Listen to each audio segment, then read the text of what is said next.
You know, video game movie adaptations have certainly come a long way. Back in the 90s, we had films like Super Mario Bros. And Street Fighter, movies made to cash in on the success of their games, but not exactly critical darlings. It wasn't until the late 2010s that things really started to shift. Studios began staying more faithful to the source material, especially when the original creators got involved.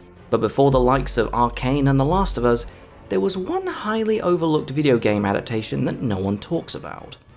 And that film is Dofus.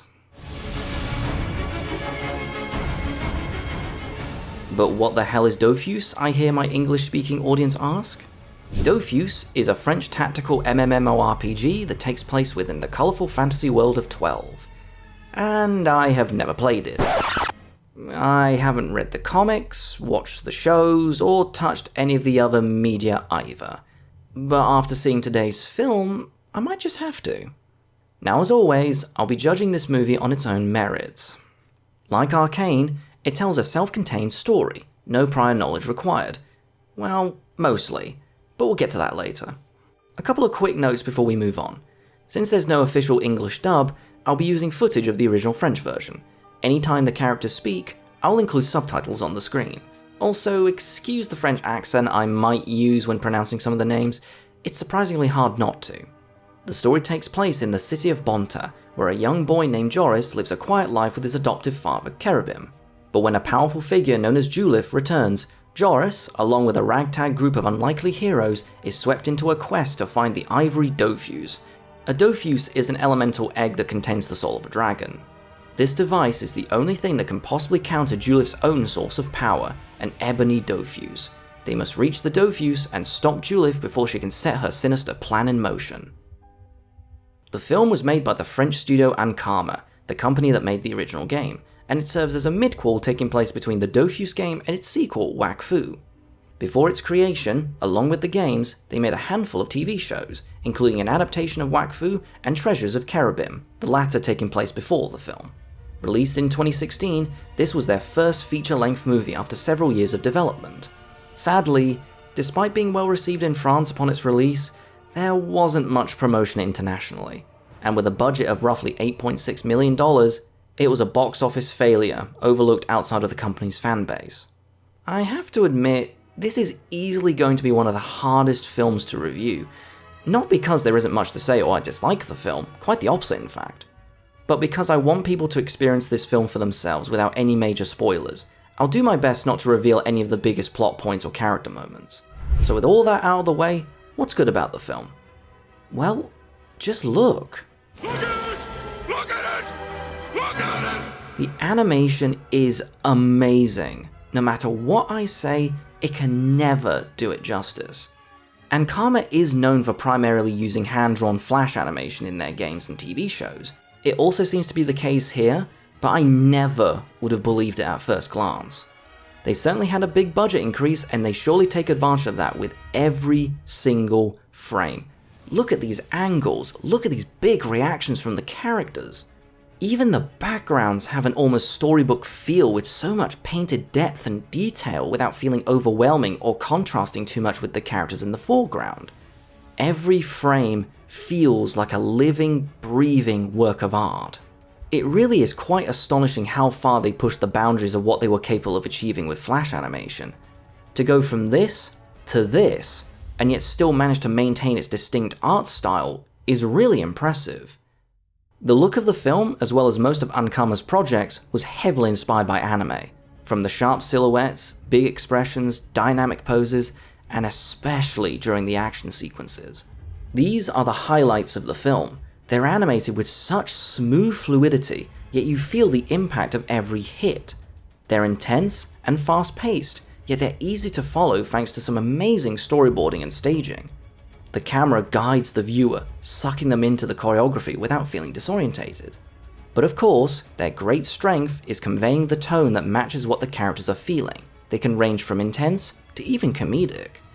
What helps is also their wonderfully unique character designs, as well as some of the most creatively exaggerated facial expressions that I've ever seen. I think that also comes from a certain quality I find in a fair number of French animated films. The one that springs to mind is the Triplets of Belleville. Both films are so stylized in their character animation and design, prioritizing that over any sort of realism. With that said, there are a fair amount of slow moments where they let the lighting, colors, body language, and visuals tell the story and convey the emotions. This is such an atmospheric movie. You feel like you can just step into this world and live in it. As much as the art style was influenced by anime, it would be doing it a disservice to simply refer to it as French anime, as tempting as it is, because it truly is doing its own thing that I've yet to see any other studio do. Now for our characters. They're all so memorable. Starting with our protagonist, Joris, a young orphan boy with a big heart. Curious and optimistic, he's the emotional center of the whole movie. He starts as the adopted son of Cherubim, searching for the truth of who he is and where he came from. But once the threat of Julith arrives, he's thrust into a journey that will challenge him and everything he once knew. What I initially liked about him is despite how energetic he can be, he's still surprisingly grounded compared to a lot of the other characters that we'll be talking about. His initial hyperactivity can potentially be a bit much, but trust me when I say that doesn't last for too long, as the challenges he faces make him discover courage and maturity. Also keep in mind, he's still a child with dreams and desires, such as wanting to meet his idol, Khan Carcass. Joris goes to great lengths to meet Khan against the wishes of his adopted father, who only wants to keep him safe. Joris, of course, doesn't know the reasons why. So when he does snap on occasion, I can understand his frustrations, but he'll quickly feel bad and try to make amends. I really respect that part of his character. His best quality is his compassion. He deeply cares about those around him and always tries to help anyone he can. To me, there is such an insistence on writing characters as flawed as possible that we can sometimes forget the appeal of having a character who is just a good person. You can create a good person without making them too perfect. Now of course, Joris does have a lot of flaws. He has a childlike naivete that makes him a bit too trusting at times. Given his sheltered life, it makes him rather unaware of how complex and dangerous the world around him can be, which also helps the audience as we're learning about the world as he does. Cherubim is Joris's adoptive father. Once an adventurer, now an antique shopkeeper. He serves as a wise yet overly protective parent trying to keep Joris safe from danger, as well as the truth that he deems too much for him to know until he's older. Despite this, he's no stick in the mud. He's quite the trickster with a hint of mischief, which not only matches his cat-like persona, but serves as a bit of foreshadowing for some of the challenges he's prepared Joris for. Bakara is a young, reserved yet powerful mage in training. Her knowledge of magic makes her one of Joris's strongest allies. Despite her age, she is seemingly quite level-headed and mature, which provides Joris with another mentor on his journey. She serves as the anchor that guides her companions with reason and a strong moral compass. However, as the film progresses, we do see the pressure that she is feeling, being driven by both a sense of duty and by her personal feelings, and this is her weakness. Without giving anything away, we do see how far she's willing to go to achieve those goals, even if those methods may be beyond any justifiable reasoning. We also see the aftermath of that, which is done in a way that's both sad yet also comical that helps to emphasize the tragedy of her character. You can tell the animators and voice actors had too much fun with these later scenes. Magie à boire? Khan Carcass is the hot-headed, egotistical gobble player who serves as the muscle of the group, or at least tries to. He's easily the funniest character in the film. His impulsiveness and self-absorbed nature make him contrast hilariously with Joris and especially Bakara. But despite this, he is surprisingly loyal and honest, well, for the most part. And even though one of his biggest flaws is his cowardice, he does however prove his worth during the climax where his skills as a sportsman do pay off. Then we have our villain, Julith. She is by far the best character in the movie, and it is so hard to talk about what makes her so great without spoilers given how much she's tied to the central conflict of the story, but I'll do my best. Firstly, what they do with her cape is just unbelievable, specifically from an animation standpoint. Some of the most creative and inventive animation in the film is tied directly to her cloak. Whether it's through her movements, her powers, or even its uses in combat, it is quite a sight to behold. Julith is most certainly a presence in the film. Her mere existence within a scene completely changes the mood from lighthearted to dark and threatening, all through her demeanor, which oozes strength and confidence. All of that is just the icing on the cake, The best thing about her is how emotionally complex she is. When she's first introduced, she's treated as a menace on the same level as Maleficent from Sleeping Beauty, like the most reviled being in all of Bonta. But the more you learn about her throughout the movie, the more layered and morally ambiguous both she and the film become. Her role challenges everybody's perception, especially that of Joris and the audience. Her goals reach beyond a mere lust for power. They are deeply personal, tied to loss, resentment, and a belief that her dark path is the only way forward. This makes her a perfect blend of threatening, yet sympathetic, and I really can't reveal more, as much as I want to. The only two remaining characters worth mentioning are Lilot, Joris's best friend, and Acham, an assassin hired by Julith who happens to be Cherubim's hairless brother with a bad lisp. Neither character has as much screen time nor development as the prior ones, but both help serve the narrative and themes, especially those tied to family. And speaking of which, that's another great quality of the film. The movie has the themes of family, responsibility of power, friendship and teamwork, belonging and identity, as well as being a coming-of-age story. It conveys its themes through its characters.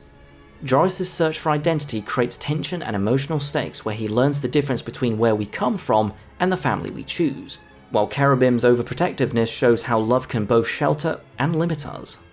Our protagonists learn to trust each other and grow into better people, and even the morals of responsibility of power are questioned through Joris, Julith, and even Bakara. Between who the characters are, what they face, and how it's presented, the themes feel surprisingly natural. They feel earned, because we've lived them alongside our characters.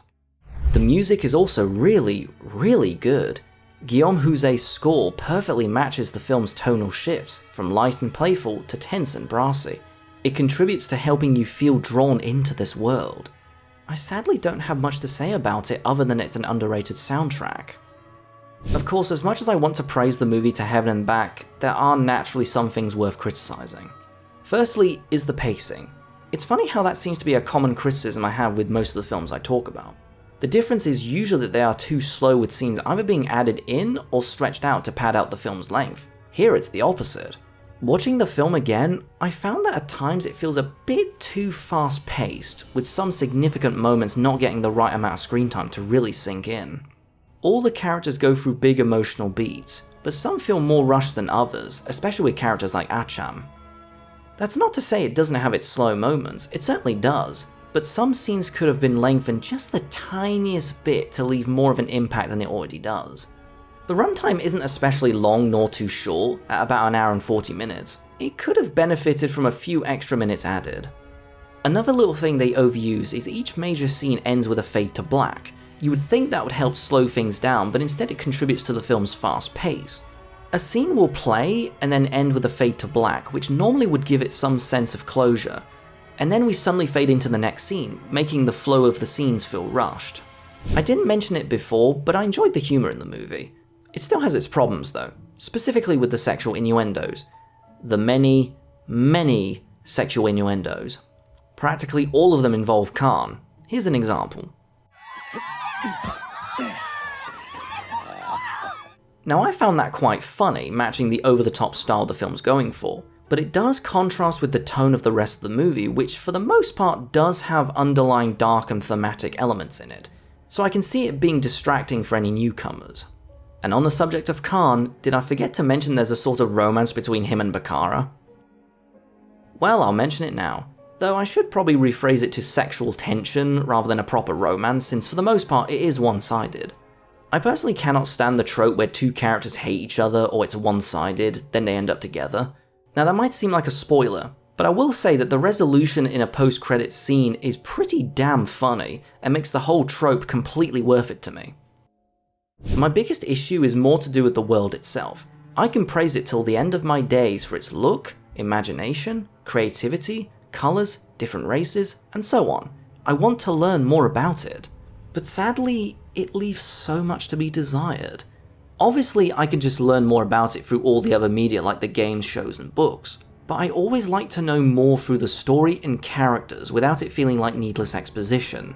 I can understand the difficulty of doing that, especially as a first movie based on the detailed lore of a video game. But for me, it doesn't bother me too much, as with a lot of fantasy I've watched over the years, I love being thrown into a world like this without much explanation and learning things as the story progresses. For example, Cherubim and Joris live in a house that happens to be alive.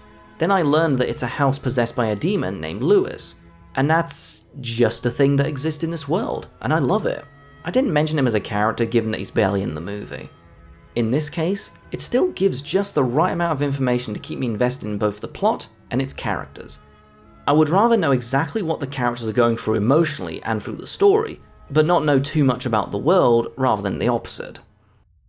So why should you check out Dofus? It is such a rare gem, a video game adaptation that respects its source material and brings something fresh to the table. It's a beautifully animated, heartfelt story filled with memorable characters, surprising emotional depth, and a world bursting with imagination. Yes, it has its flaws. The pacing does feel rushed and the humour won't land for everyone. The story sometimes assumes you'll catch on to the world's details through other media, which might leave some viewers wanting more. But if you love animation, especially the kind that blends anime influences with a unique French artistic style, and you're open to discovering a story that balances adventure, heart, and even a little darkness, Dofus is absolutely worth your time. It's criminally underrated and overshadowed, but that's what makes finding it feel like uncovering a hidden treasure.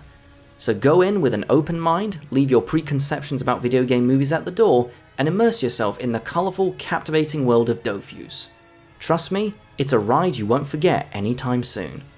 If you do watch it, let me know what you think, and let me know what else you'd like me to check out.